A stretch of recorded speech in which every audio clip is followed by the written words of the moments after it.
Salut, moi c'est Diana. Si vous êtes nouveau sur cette chaîne, alors soyez les bienvenus et n'hésitez surtout pas à vous abonner. Cliquez sur la cloche de notification pour rester connecté à nos vidéos.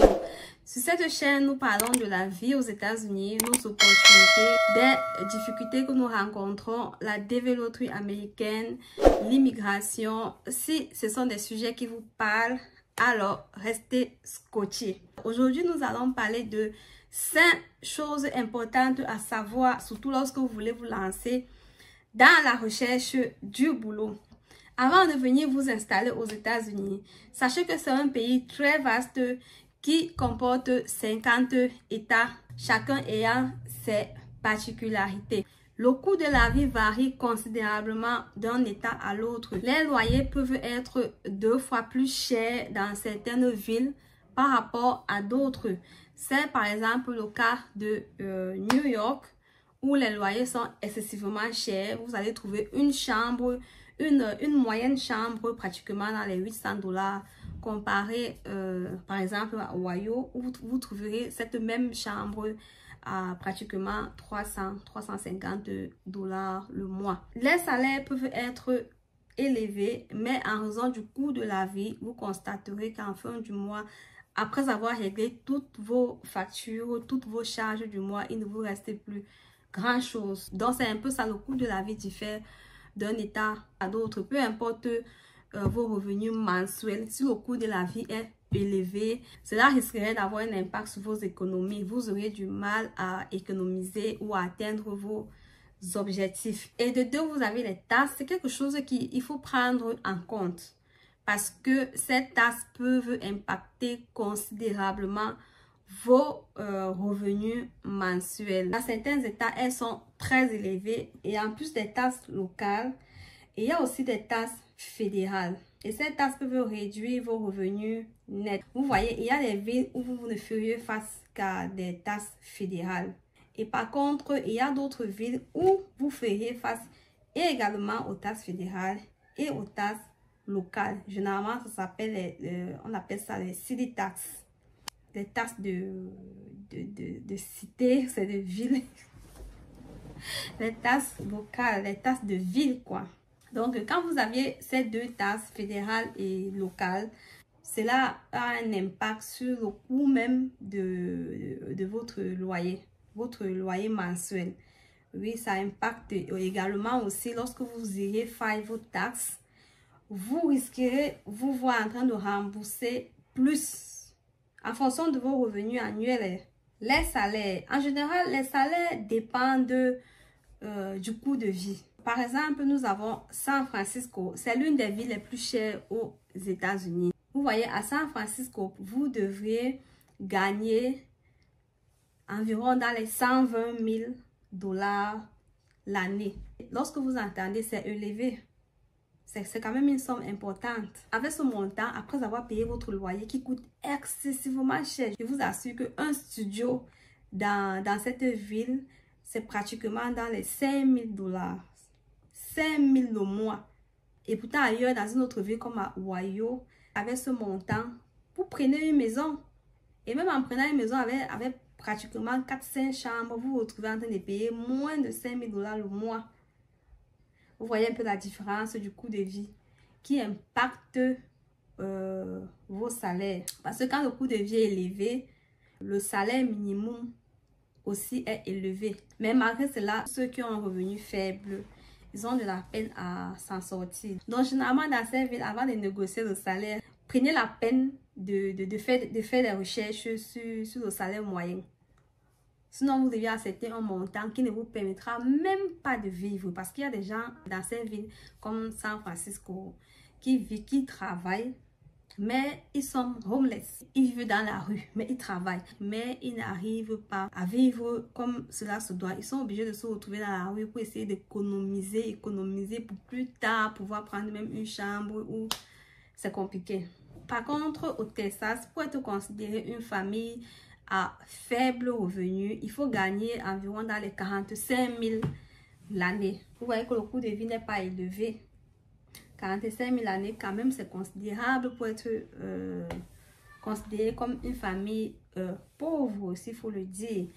Et à New York aussi, qui est quand même une ville un peu chère, il faut gagner dans les 38 000. Ceci, c'est pour un foyer de 2 personnes. Et au Maryland, c'est dans les 36 000 l'année pour être considéré comme une famille à faible revenu.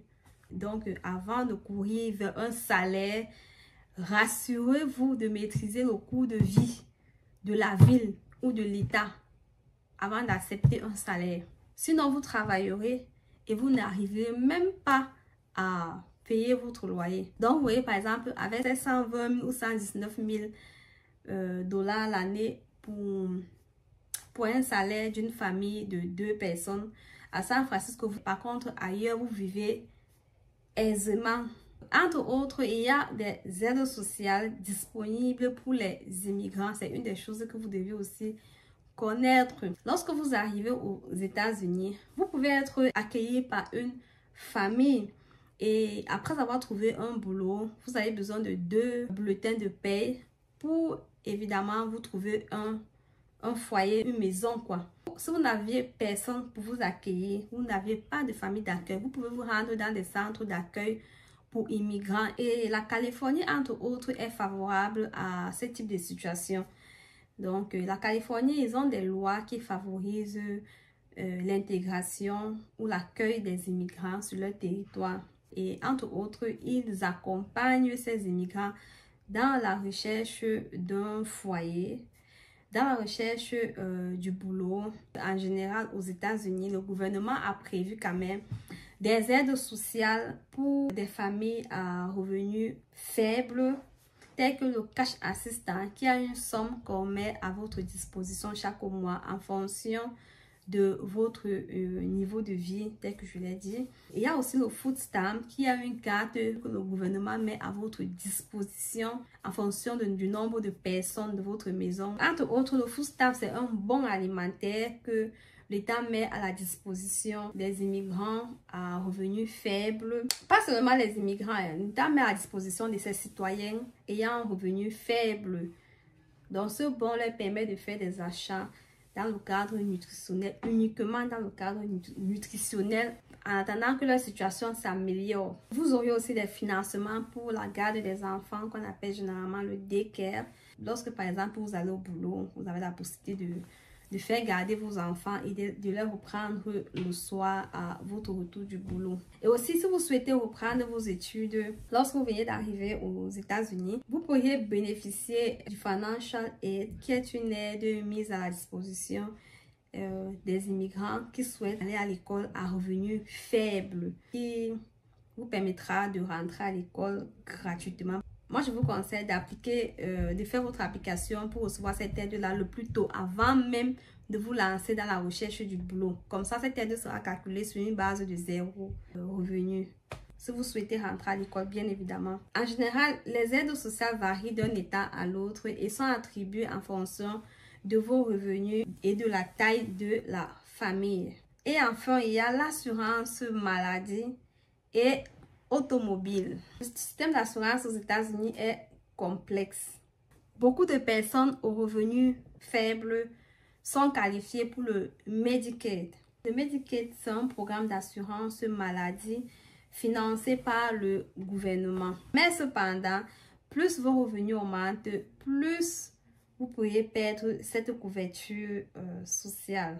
Donc, une fois que vous dépassez un certain seuil de revenus, votre éligibilité est annulée. Et c'est le cas pour beaucoup de personnes vivant aux États-Unis. Franchement, cette assurance vous couvre pratiquement à 100%. Et si entre-temps, votre revenu augmente, vous perdrez cette couverture. Mais une fois que vous essayez d'émerger, vous voulez sortir de l'eau, vous voulez avancer, vous avez des projets à réaliser, vous travaillez sur votre avenir, plus vous avancez, plus vous grandissez, plus vous perdez cette couverture sociale. Vous perdez pratiquement tous les aides dès le départ que vous aviez. Et dès lors, tout devient cher. Vous voyez que ce système américain Déjà, vous perdez cette couverture que le gouvernement met à la disposition des familles à revenus faibles. Donc, du coup, vous devez souscrire à une assurance privée. Il y a certains qui souscrivent avec leur employeur au boulot et en général, certains employeurs participent. Ils vous aident à payer un certain montant à la fin du mois en payant une partie. C'est toujours élevé. Vous pouvez vous trouver de payer peut-être $300 pour toute votre famille le mois. Ça dépend aussi de certains boulots. Il y a des boulots qui ont une très belle offre lorsqu'il s'agit de l'assurance maladie. Il y a d'autres boulots où vraiment c'est nul. Vous pouvez vous trouver de payer presque $400 pour une famille de 4 personnes. C'est quand même élevé. En gros, $400 qui sont chaque mois uniquement pour l'assurance maladie, sans compter l'assurance automobile, l'assurance téléphonique, la nutrition, le daycare. Ceci, c'est énorme. Un système capitaliste. Et avec l'arrivée de Trump, apparemment, ça n'arrange rien. Apparemment, il menace même de suspendre toutes ces aides-là. Certaines de ces aides, je ne sais pas si c'est déjà suspendu ou pas. Ça n'arrange rien en fait. Donc, le système d'assurance santé aux États-Unis est complexe. Si je vous dis complexe, sachez que c'est vraiment complexe. Et vous savez que la santé est un élément principal dans la vie de tout un être humain. C'est quelque chose à prendre au sérieux. Si vous vivez dans un pays capitaliste comme les États-Unis et vous n'avez pas d'assurance maladie,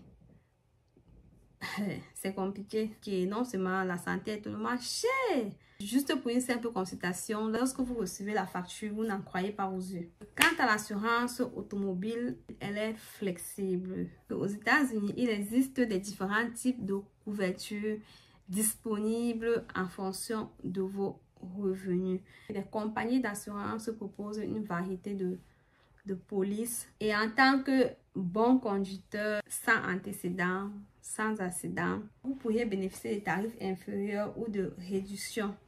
Et voilà, merci d'avoir regardé cette vidéo. N'oubliez pas de poser un pouce bleu et de vous abonner. Allez, je vous dis à la prochaine.